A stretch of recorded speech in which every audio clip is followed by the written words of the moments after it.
Welcome to the PTUB Pod, an educational podcast created by paediatric trainees in the Southwest. Featuring reviews of journal articles and interviews with authors and specialists.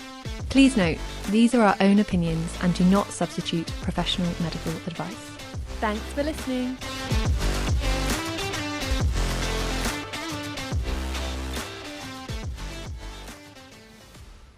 Hi, I'm Lorna. I'm a paediatric trainee in the Severn region, and I'm here today with Dr Dinesh Giri, a paediatric endocrine consultant with a special interest in obesity. Dr Giri is also an honorary lecturer at the University of Bristol. Thank you so much for joining me today. Thank you, Lorna. Thank you for inviting me. Later in this episode, we will discuss some articles from the Archives of Disease in Childhood, and the links for those, plus lots of handy resources, will be in the show notes. Just to start with, can you tell us some of the steps in your career that have led to your interest in obesity? So I started my post as a consultant pediatric endocrinology around 7 years ago. At that time, there was no established service for childhood obesity in England, except for the one that Bristol had for a long time. However, my post, when I started, was created with one of the components being developing a childhood obesity service. Along with my appointment, we also appointed the other components of the obesity multidisciplinary team. We appointed a dietitian, psychologist, a social worker, and a nurse specialist. 7 or 8 years ago, Bristol used to be the only obesity service for children in England.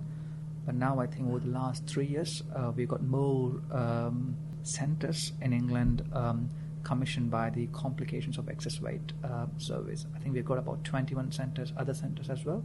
Bristol is one of them. And Bristol is the hub for the southwest of England for childhood obesity. Wow. So a lot of central work being done locally. Yeah. And what have your experiences been from working sort of in the tertiary sector of the increasing prevalence of obesity? Have you felt the impact of it? Yeah, absolutely. I think from the National Childhood Measurement Program, we know that from the latest data, 1 in 5 children who enter reception, that's primary school, or in the category of either being overweight or obese. That number increases to 1 in 3 at the end of their secondary school. So that is a quite a staggering number. But we have also seen the effects of the pandemic. After the pandemic, we have especially seen a further increase in the number of referrals of children living with severe obesity. So I think over the years, the number of children requiring help with their weight problem has gone up quite significantly. I looked at an article titled The UK Strategy for Childhood Obesity, The Gap in Obesity Monitoring and Intervention in Preschool Children. Is it too little too late? And this is from the British Association for Community Child Health. They were concerned because when they looked at their data in Cambridgeshire from the period 2016 to 2019, they found that they had a higher prevalence of obesity from their records in reception-aged children than the Public Health England data showed. They had reported 15% obesity in this age group, whereas Public Health England had reported 7% of reception-aged children in this region were obese. They retrospectively looked at more than 20,000 weight checks of children in their first 30 months of life, so up to age 2.5, and they looked at the data over a 4-year period from 2019 to 2022. And they found that infants at their 6 to 8 week check had an average of 3% obesity. The rates of obesity at 1 year of age were 11%, jumping to 16% at 2.5 years of age. That was an interesting study, but their data was a bit skewed from collection during the pandemic because they had reduced numbers of weight checks in that time.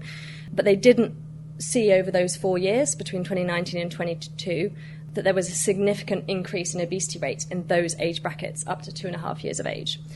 So if rates of obesity are rising, they suspect that this happens at some point between the ages of 2.5 and the early school years.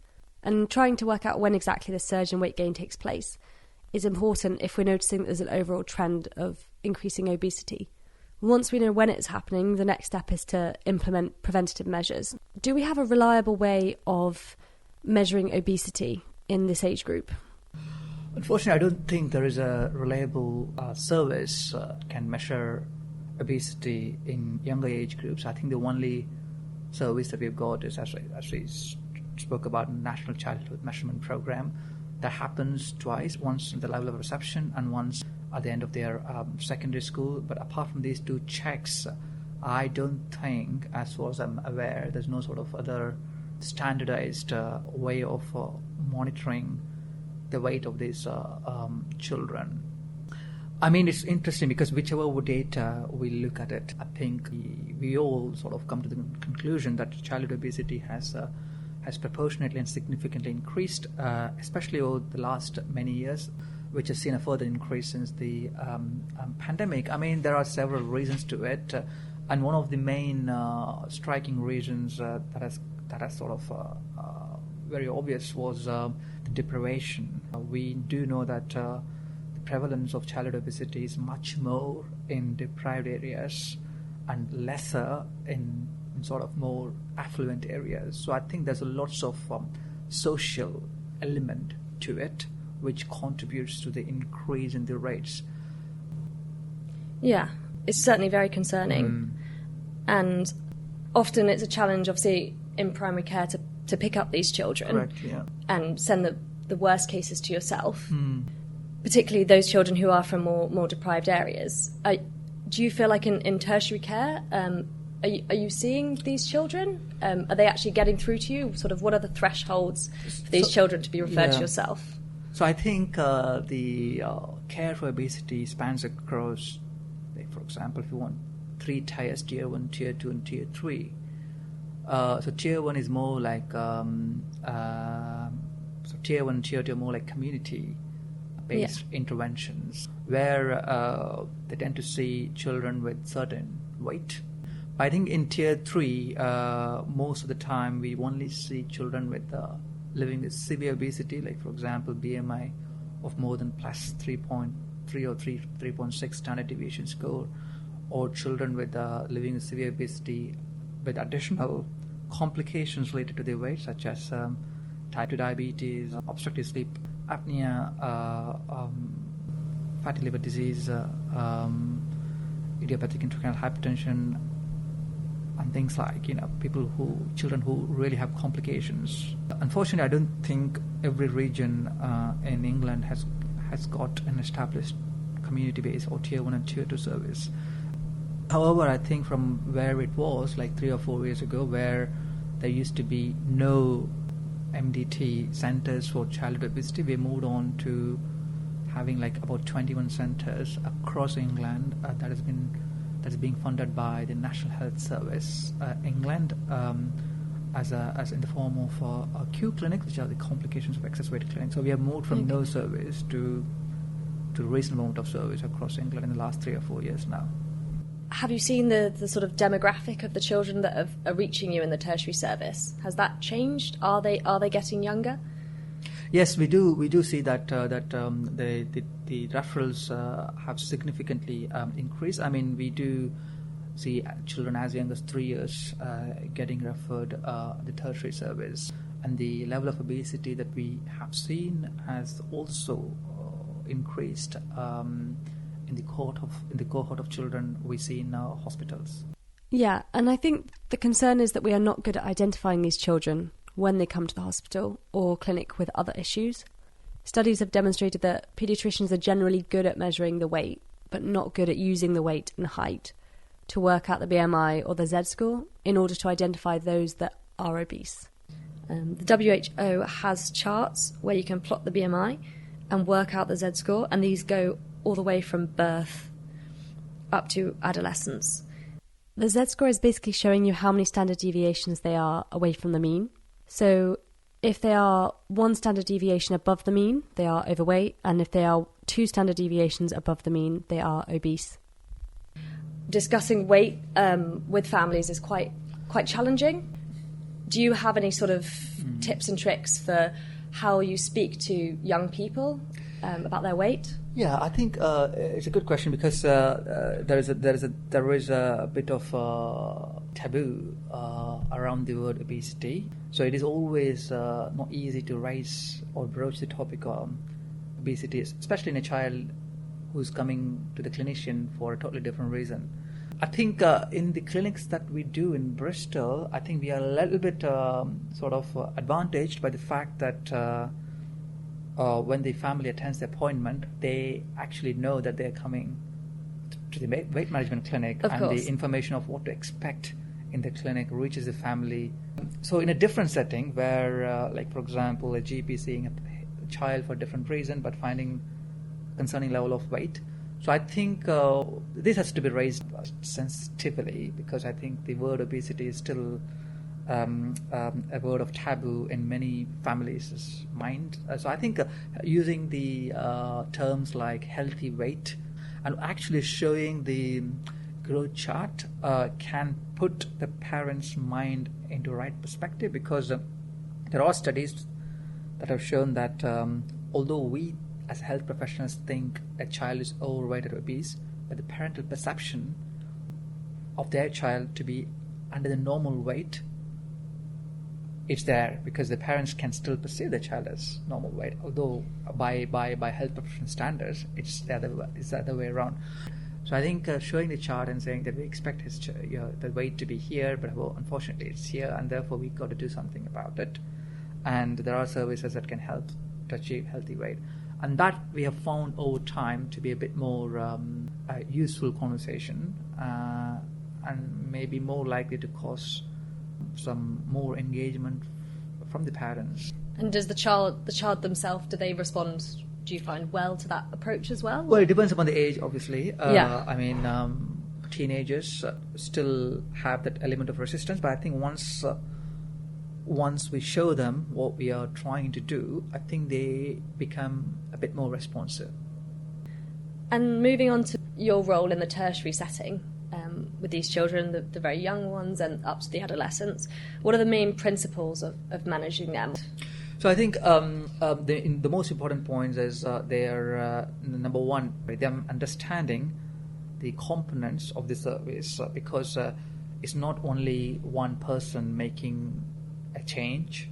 It's about the whole MDT coming with their different sort of expertise. Like for example, the doctor's role is to look at the child, doing a thorough examination, making sure there are no secondary causes of obesity, such as no underlying endocrine causes or no other pathological causes of obesity.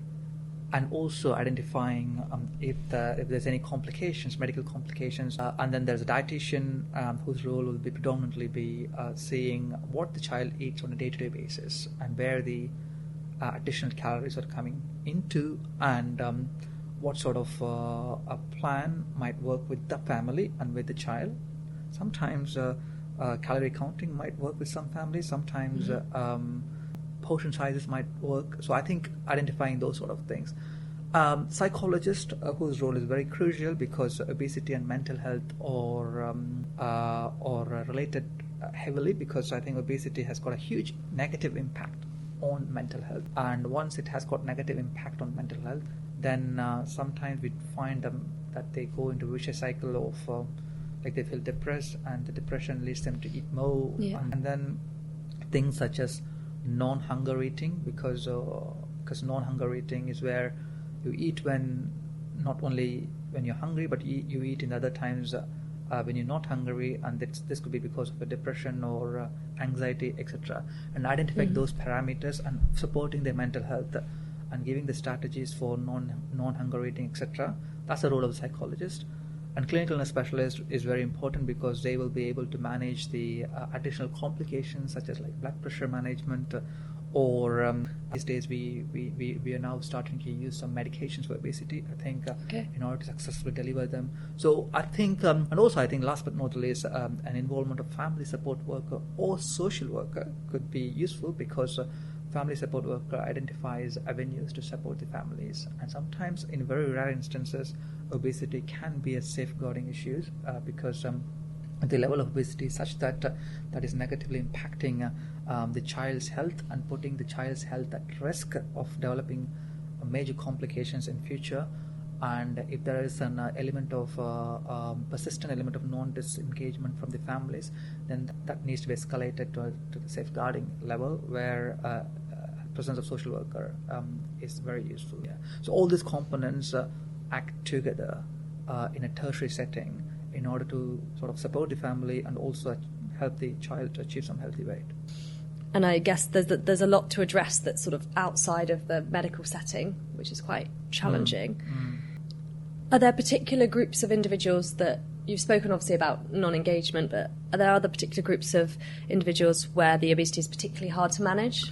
Yes, I think we have found that children and young people with neurodiversity, such as severe ADHD or severe autism, so those children can have particular difficulty with engagement with the service. I mean, you find that in the clinic that the behavioral difficulties have always been managed with food by the parents for a long time to get on top of the behavioral difficulties that the child has. So unpicking that and sort of disengaging the behavioral aspect with the food can involve a lot of work. From your perspective, do you believe that an inpatient stay is beneficial for children in initiating the weight loss? We have done this very infrequently in the past.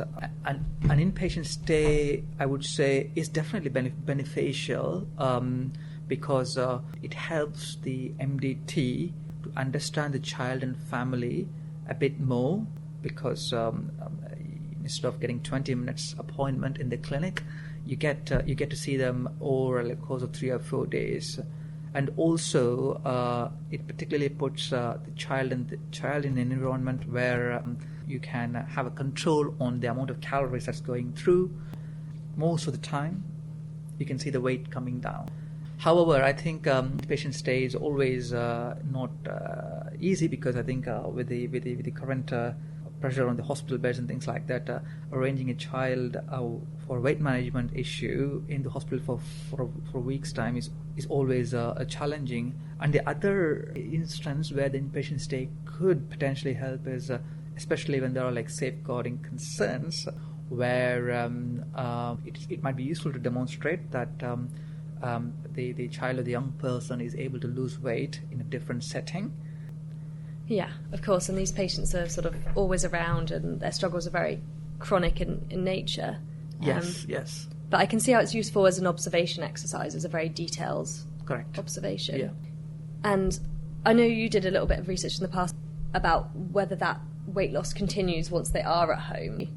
No, quite often does not continue, unfortunately. I think it is useful for us to understand that the weight can be responsive to the plan that we are making, but quite often when they go home, it does tend to we have seen like a couple of children where the weight loss has continued for a long period of time, but in majority it tends to rebounds, unfortunately. But the only place that we see that it is continuing is when in children where there's significant level of safeguarding, when they are very rarely removed from the what we call as obesogenic environment in at home, then and sometimes they go to foster care and things like that, where we have seen persistence of weight loss continuing.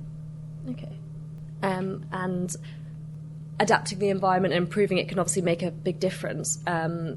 Another aspect is a more medicalised approach with drugs, surgery. Do you think we'll be relying more on drugs for these patients in the future?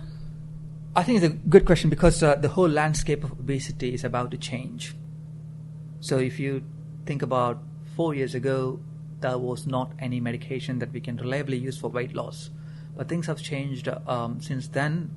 Now we do have reliable medication that can cause a significant amount of weight loss in adolescents to start with, because the drugs are only licensed to be used in children more than 12 years onwards. Okay. So I think the main class of drugs that is licensed to be used in children with severe obesity or the glucagon-like peptide 1 analogs, GLP-1 analog. So they act by reducing your hunger and increasing your satiety, and eventually the portion sizes that children consume comes down over time, and they do have a significant amount of weight loss over a period of time. Now, with the use of medications, we are now seeing weight loss that we have not seen at all significantly in the past. So the medications do work really well, but they work best if they are used in conjunction with the MDT approach, because they still need to do dietetic changes, and if they, on the top of that, they take medication as well. We have found that it's been effectively improving their weight.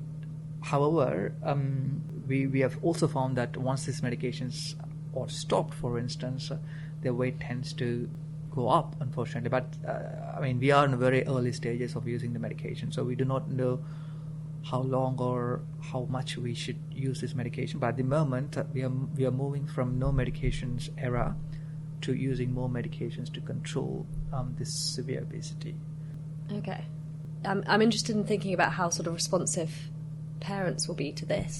The parents do like the idea of the medications, because I think from the parental perspective that they've been attending the clinics for a long time, and if they are in a situation where they're not noted reliably weight loss, or the child is developing other complications of weight, most of the parents are keen for medical therapy to be offered, and the medical therapy we're talking about has got some side effects, such as the most common side effects it can cause is it can give you nausea, abdominal pain, sometimes vomiting, etc.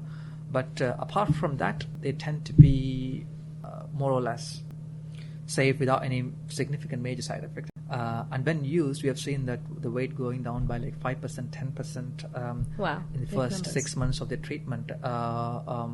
So I think they work really well. And once that amount of weight goes off, then the frequency or the rate of them developing the complications also proportionately goes down. There are research trials looking at using the medication for younger children from 6 years to 12 years also. So I think in future, we are looking at using more medication for weight loss. So I think in future, medications will be used much more. That sounds like a big shift in the way we manage it. If we're looking again at the age in which these children are becoming overweight and trending towards obesity, particularly those where lifestyle is the cause, it would be useful to target any measures to this initial stage of weight gain. Prevent them developing in the first place. Exactly. I think prevention is always the main, can perhaps be much more effective too.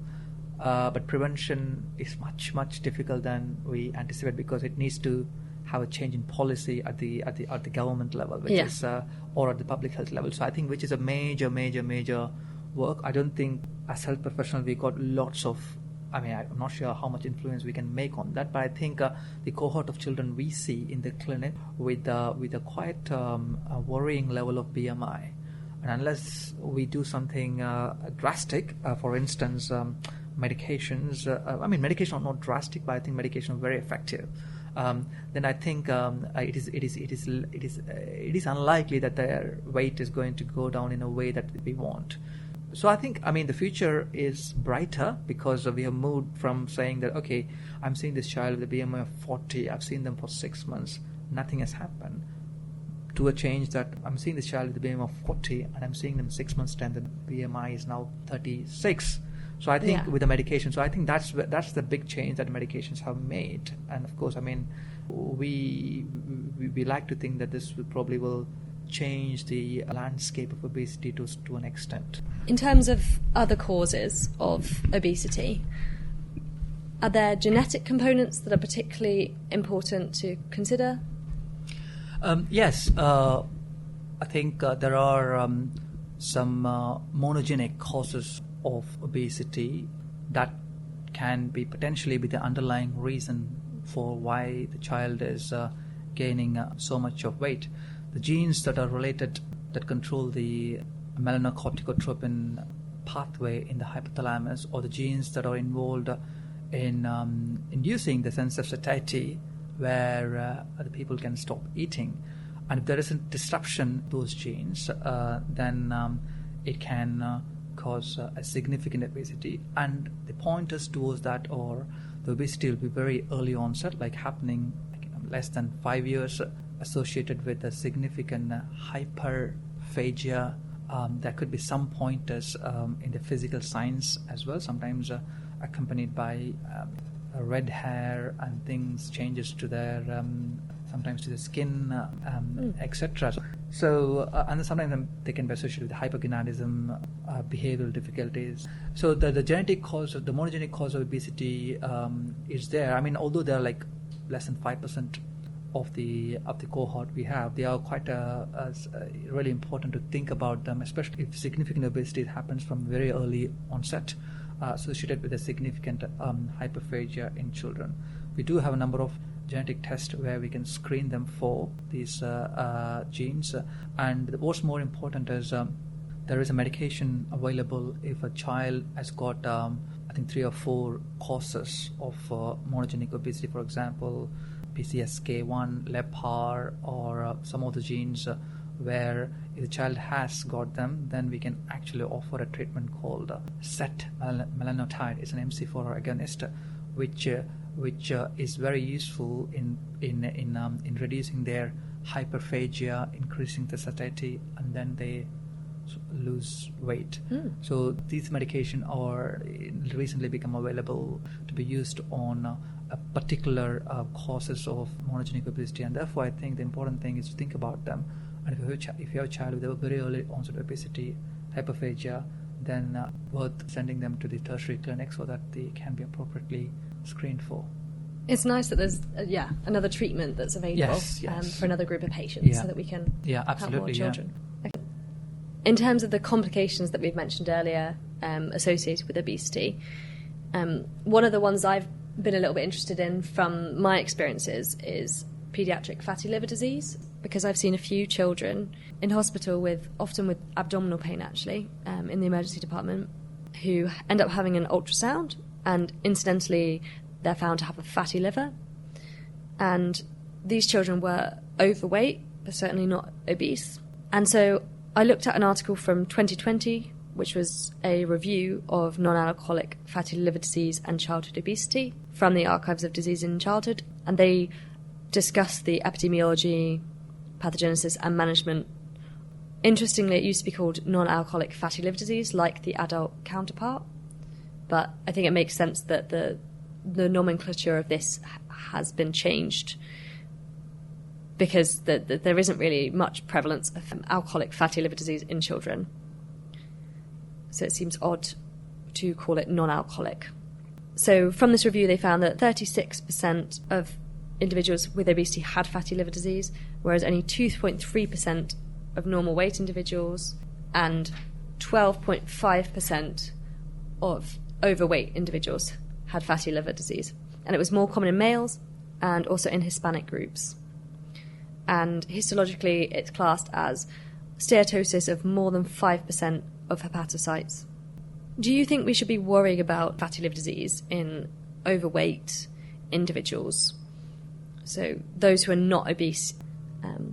And I was just interested on your perspective on whether we should be worrying about some of these sort of secondary disease processes associated with obesity, whether we should worry about them more in isolation with a child who is maybe overweight but not yet obese, but already has some of these complications, such as paediatric fatty liver disease. I think the nomenclature or the name for the fatty liver disease has changed recently. It's no longer called fatty liver disease. It's called MASLD. Okay. So it's called metabolic dysfunction associated steatotic liver disease. Anyway, I think, as you say, steatotic or fatty liver is one of the commonest complications of weight. You said about 36% in the paper. Yeah, we have found similar level in our cohort when we looked at the rate of complications in our children with severe obesity. I think that's the most common complication. I think the fatty liver or the steatotic liver, the treatment is weight loss, and we have found that once the weight loss starts to happen, then we find that the alkaline transaminase, the ALT, which usually it's elevated, comes back to normal, and but it takes time for the ultrasonography findings to settle down. We also found that the fatty liver is a diagnosis of sort of exclusion. So what we have started doing now in the clinics is any child with a persistent or significant elevation of ALT, which is more than twice of what the upper reference range is, we tend to do the wider liver functions, such as looking for antibodies and things like that. And then based on that, we tend to refer them to gastroenterologist who wants to make sure that there is no other causes for the deranged liver function.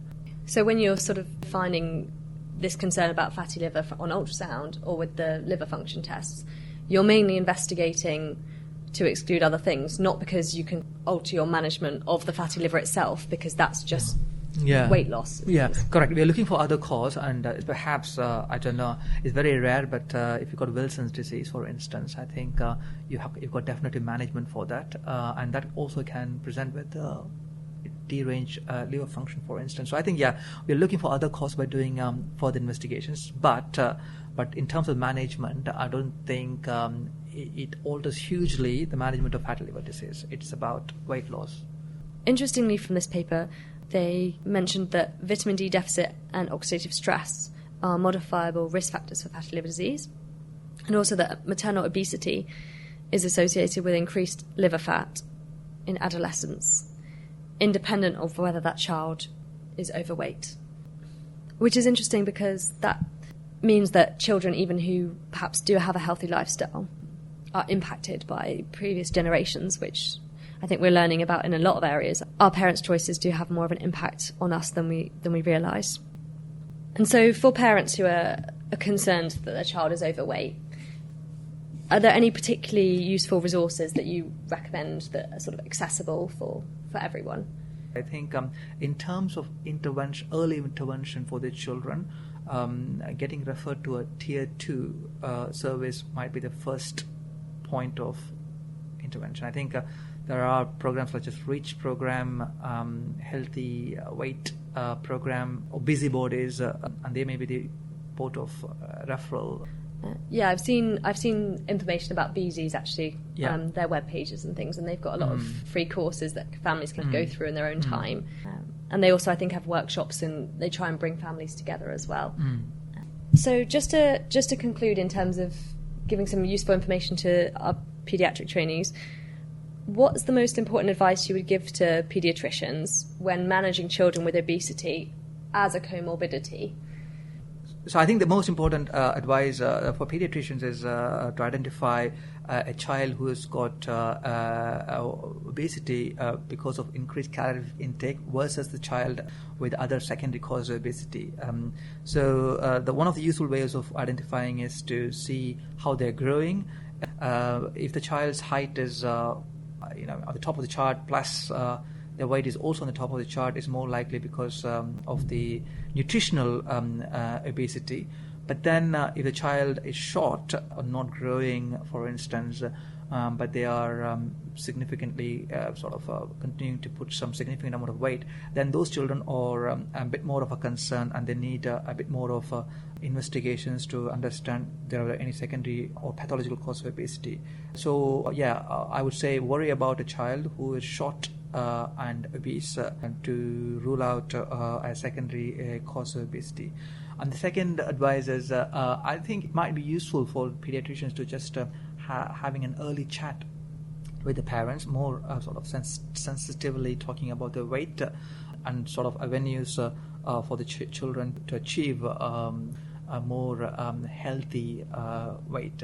And it's also important to sort of understand that there are now centers which are commissioned to manage children with complications of excess weight, and the referral criteria are available nationally on the website.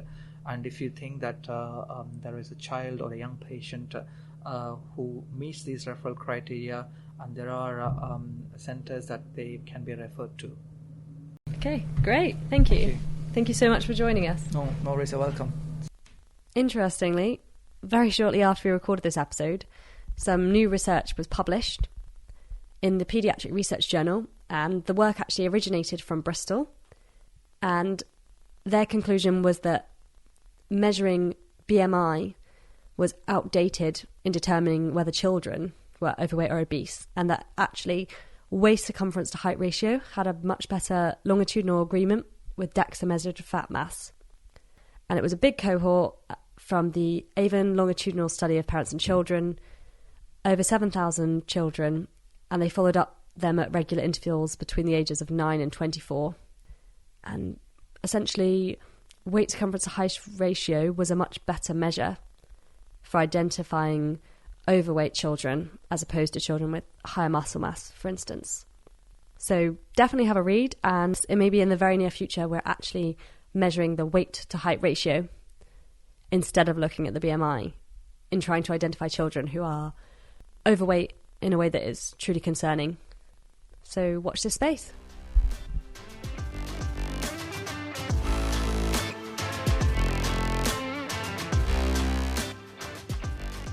That's all for this episode.